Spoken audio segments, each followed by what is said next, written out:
Welcome to Chillin' 101. We hope this video helps. You start by isolating the text region so you can remove it cleanly. Import the video, duplicate the clip, and scrub to the first frame where the text appears.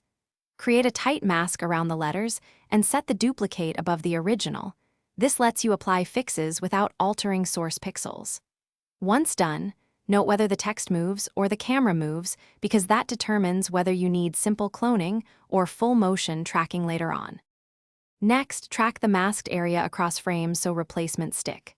Choose a tracking method: point tracking for small motion, planar for surfaces, or manual keyframing if necessary.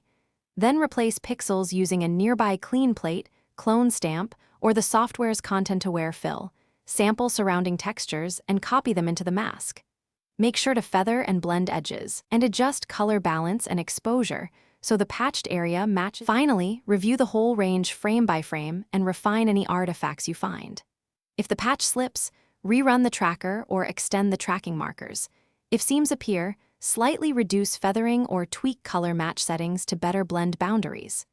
Render a short test segment to verify motion and compression effects, then export with the original codec or a high-quality intermediate.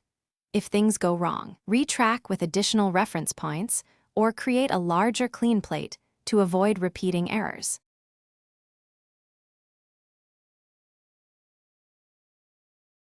Thanks for watching.